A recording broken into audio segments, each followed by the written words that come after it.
Bila dah berkahwin ni, of course lah orang akan macam nak kena masak untuk suami, nak kena layan suami dan sebagainya. Tapi untuk side Sarah pula, Sarah memang suka memasak. Husband saya yang macam, you jangan masak banyak sangat nanti I gemuk. Betul lah tu. Kalau nak kahwin ni, kita kenalah jalan tanggungjawab sebagai suami dan isteri dengan sebaik-baiknya. Macam penyanyi Saraswati pula, dia tak terasa baru 10 bulan berkahwin, malah terasa macam dah 10 tahun memegang status isteri. Kata Sarah, dia bersyukur kerana dikurniakan suami yang baik dan penyayang yang sentiasa memberikan sokongan penuh dalam apa jua dilakukan. Wah, untungnya Sarah.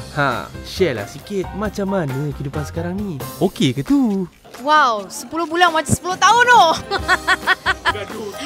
Tak, bukan. Dia macam tak terasa sebenarnya. Rasa macam dah lama tapi baru lagi. Even kawan-kawan macam, Sarah kau dah setahun ke? Belum. Bulan 7 hari tu kan kita baru bulan 4 nak masuk bulan 5. So macam baru, rasa baru tapi at the same time macam lama juga. Ada macam tu. Kerajaan awak untuk bela isteri ni macam mana? Dapat tak balancekan waktu? Yelah, isteri penyanyi. Disebabkan Sarah dapat husband yang very supportive, so dia very memahami dan dia pun sebenarnya happy nak ikut Sarah pergi kerja. So kebanyakan show pun kalau dia free dia memang akan ada. So dia lah yang tolong drive kita. So kita boleh jadi passenger princess. So kita tak rasa terlalu terbeban dah. Sebelum ni pergi kerja kan macam ya Allah jauhnya nak kena drive. Balik dah malam-malam nak tidur mengantuk. Kali ni habis show je kita terus tidur dalam kereta. Tahu-tahu dah sampai rumah. Alhamdulillah itu antara perkara yang menyeronokkan lah. Dia macam kita automatic dapat driver free. Tak payah bayar. Suami supportive kan? Ya. So macam yelah supportive juga. Dia pun ada perasaan. Dia peminat bergambar dengan awak. Maksudnya dia lelaki. Ada tak tiba-tiba perasaan jealous? Dia mula-mula macam awal-awal sebelum kahwin kan dia macam pelik. Memang macam gini ke kan nak ambil gambar semua memang tak boleh kawal ke kan. Dia macam concern tapi lama-lama tu dia macam faham je. As long as kita tahu jaga batas kita masing-masing, tak ada masalah. Alhamdulillah sekarang pun kalau tidak ni dulu memang duk ngikut je ni dah tak heran dah. Tak tahu dia dah hilang, dia buat hala sendiri. Dia cari makan, dia jumpa kawan, dia bawa-bawa lah siapa-siapa. Kadang-kadang dia jadi kru. Kalau time shooting dia jadi kru. Dia jadi prop man, dia jadi lighting. Tahu-tahu dia bekerja. So alhamdulillah lah dia Sarah senang bawa dia. Sarah tak payah fikir sangat. Sekarang dah 10 bulan dia apply isteri. Penat tak sebenarnya tanggungjawab? Bila dah berkahwin ni, of course lah orang akan macam nak kena masak untuk suami, nak kena layan suami dan sebagainya. Tapi untuk side Sarah pula, Sarah memang suka memasak. Husband saya yang macam, you jangan masak banyak sangat nanti I gemuk. Dia yang kata, tak apa you masak sikit-sikit je. Portion tu sikit sebab kita awal-awal kan tak gerti sangat. Kita masak portion 5-6 orang makan. Lepas tu nanti laki kita pula tak boleh tengok tak habis dia nak makan. Lepas tu nanti dia kata, tak boleh nanti I gemuk. Dia pun tak nak lah makan banyak sangat kan. Tapi Sarah untuk Sarah punya side, Sarah willing je, seronok je memasak ni sebenarnya. Tapi memang kalau masak tu lama lah kat dapur. Tak adalah kalau macam mak-mak kita kan masak susah-susah sekejap je kan. Kalau saya lama sikit, kena bersabar. Orang kata 5 tahun, 10 tahun dia paksa dia.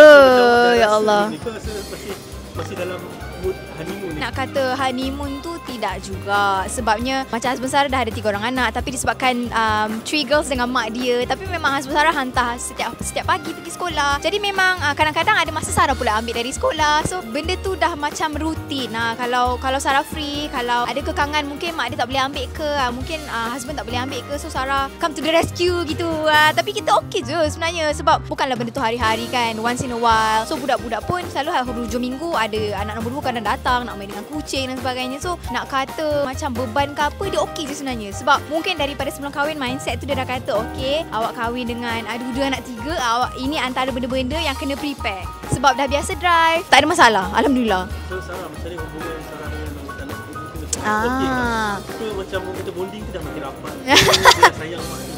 Wallahualam saya sebab dengan anak-anak ni diorang kan masih muda, diorang pun dengan kawan-kawan kat sekolah seronok kan. Untuk Sarah diorang mostly okey je kan. Kalau nak kata siapalah saya nak mengukur tahap apa orang kata sayang terhadap ibu tiri kan. Tapi Sarah yakin of course first come first mesti kita mak kita sendiri, betul tak? Jadi untuk Sarah tak ada force ke atau apa-apa. Sarah memang let them loose je. Sarah tak kisah. Sarah jenis yang macam kalau boleh nak anggap macam kawan-kawan pun tak apa. Lebih rapat macam tu. Untuk yelah, bila kahwin pasti nak anak sendiri. Nak orang kata darah daging sendiri. Macam mana awak dah terbuka belum untuk jelas untuk yang masa terdekat ni? Macam mana? Sebenarnya kan tahun ni baru Sarah dapat rasa yang orang selalu cakap, orang tanya bila nak ada anak, bila nak ada. Tahun ni baru macam berlaku rupanya kan. Ada orang-orang yang datang-datang macam pegang perut, ada isi ke kan. Macam tu kan kita jadi macam alamak. Tapi untuk Sarah, sebenarnya Sarah masih lagi orang kata dalam fasa yang tak plan lagi untuk ada cahaya mata. Kalau kata Tuhan tu nak memberi, Sarah tidak menolak. Kita ingatlah sebab Tuhan yang menentukan. Doakan yang terbaik kan untuk family saya. Mungkin kalau bukan tahun ni, mungkin tahun-tahun hadapan kan. Sarah tahu tu adalah perkara yang Sarah tahu. Setiap makcik-makcik yang jumpa, even baru-baru ni Sarah pergi